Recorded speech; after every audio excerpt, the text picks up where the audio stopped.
Do we have any questions from anyone who's watching?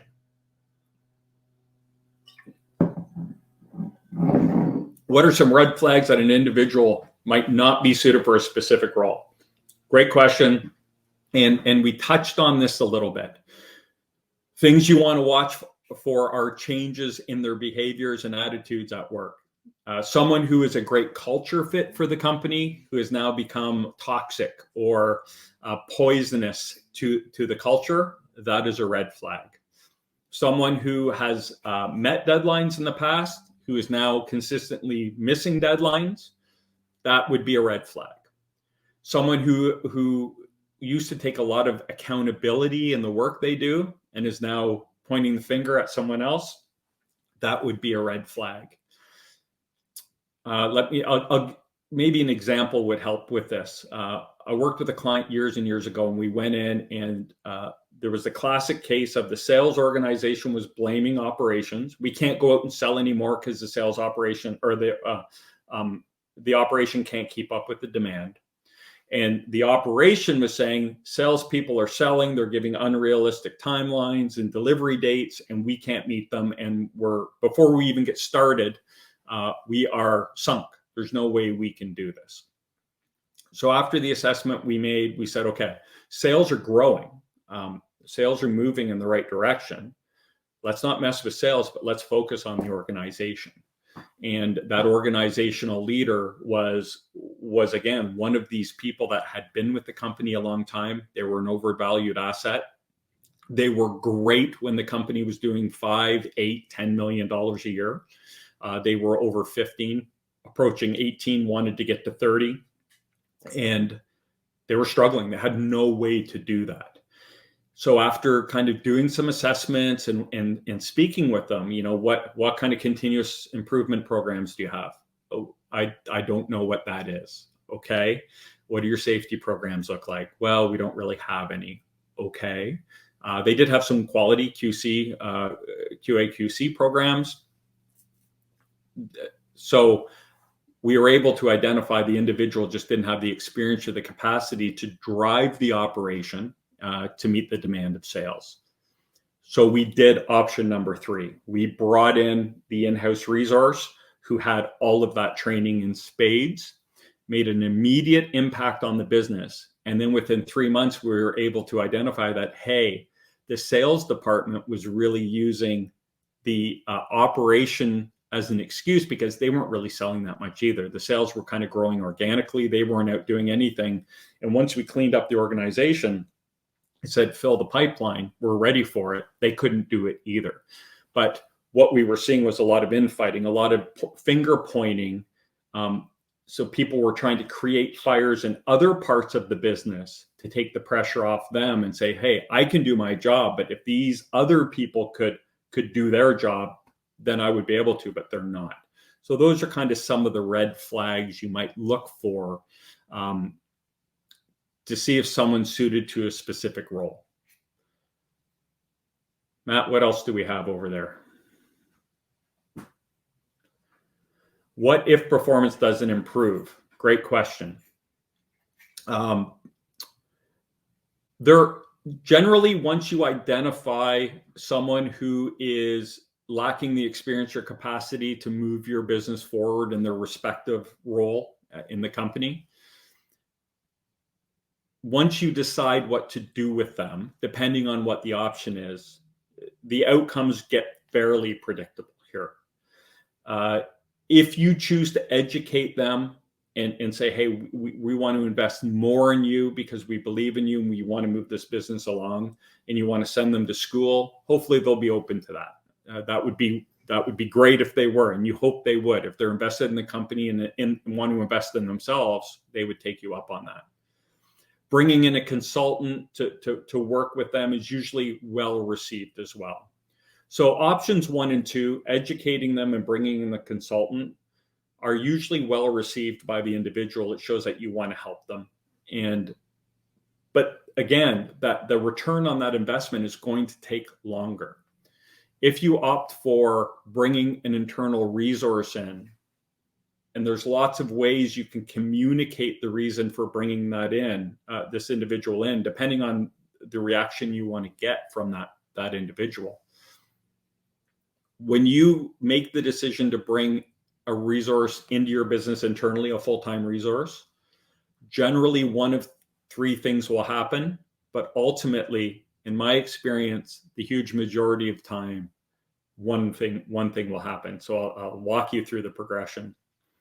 When you tell someone, hey, thank you for the last 10 years of work you've done.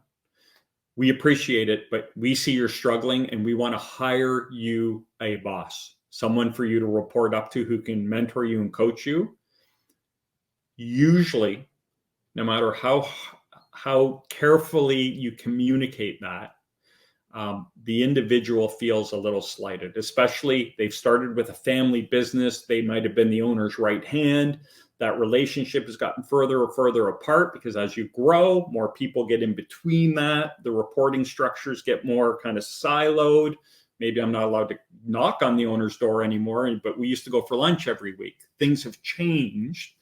And their reaction is going to fall into one of three categories. They're going to be excited about it. They're going to say, hey, that's great. I welcome it. That is a small percentage of the people who are going to react that way. Number two, the communication could be, hey, we think you might not be suited for this role. We might not have you in the right seat. So we want to move you to a new seat and we're going to bring someone in to do your job.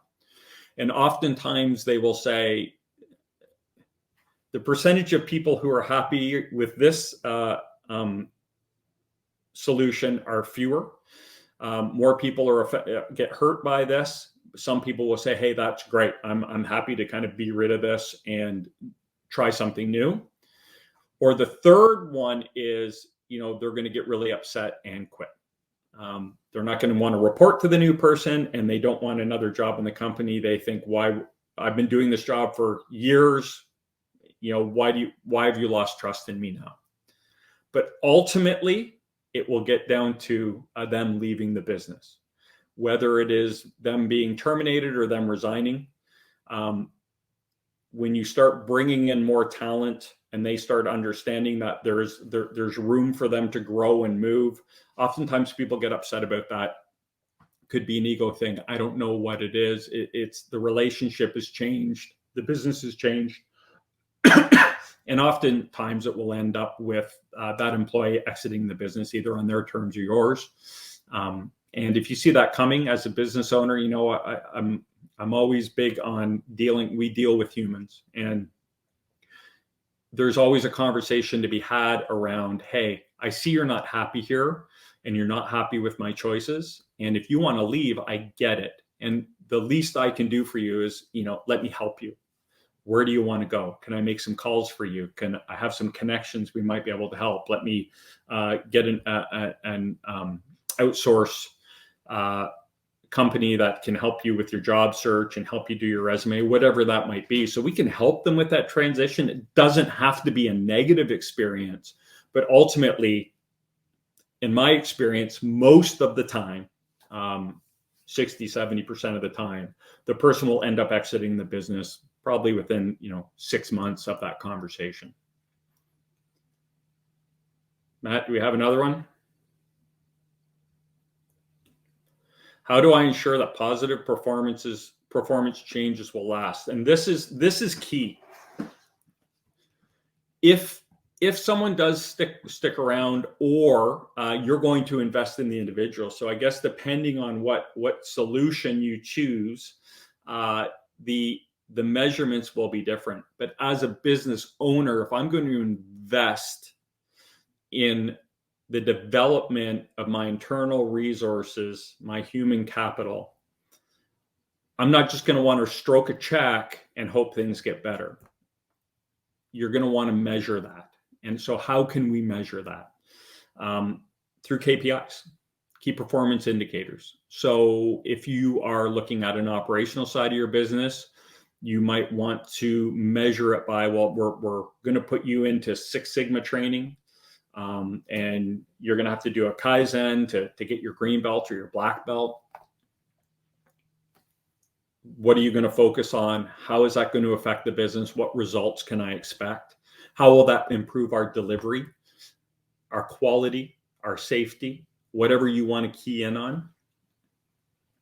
If you're going to invest someone to go get sales training, like a Sandler, or invest in having them be better at managing their sales team, you're going to want them to start understanding the P&L, how to set targets, how to measure people's activities, how to measure a team correctly using you're going to want to use a CRM, and not to police your sales team, but to be able to measure their activities and catch up and help them and understand what they're doing and where they're doing it. But by setting up the correct KPIs, hopefully you're directing them to the right activities that are going to garner the results you want to grow and scale the business. So to ensure that positive performance changes last, the simple answer is you have to find something to measure it by. If it's in operations, there are lots of things you can measure. You start with safety and quality and continuous improvement. If it's in sales, lots of things to measure, but I would definitely start by setting some KPIs around meeting goals and targets and specific activities that you have found through experience are effective ways at getting calls and getting people into your sales process and closing those sales. Matt, do we have anything else going back there? We're right at 27. No? Okay. Well, that wraps up our third Human Capital live stream for small business owners. Thanks so much for spending your time with us. If you have any topics or questions you want us to address on this live stream, reach out to us. Let us know. We'd love to hear from you. We are here to work with small business owners and offer value. We do have a free consultation on our website. We encourage you to sign up for that. It's 30 minutes. It's free. No sales, no weirdness, just us helping you. If we talked about something today that you've noticed in your business, or you have any other issues around your people or acquisition or creating a new role, book a session, talk to us. We'll walk you through how to do that. I mean, that's what we're here for. So we're here to help you. We also have a YouTube channel where all our content goes up. So I'd encourage you to sign up for follow our YouTube station. So whenever we post new videos, you kind of get eyes on those first. And finally, we have our LinkedIn KeyHire page where we post lots of content and some exclusive content up there for you to keep you informed and hopefully offer you some helpful tips to make your business better and improve your team and the performance of your team. So until, when's our next one, Matt? In 2 weeks. So we'll see you guys again in 2 weeks. If there's a topic you'd like us to address or any questions you'd like us to answer on our next live stream, please reach out. We'd love to hear from you. Until next time, stop grinding, start growing.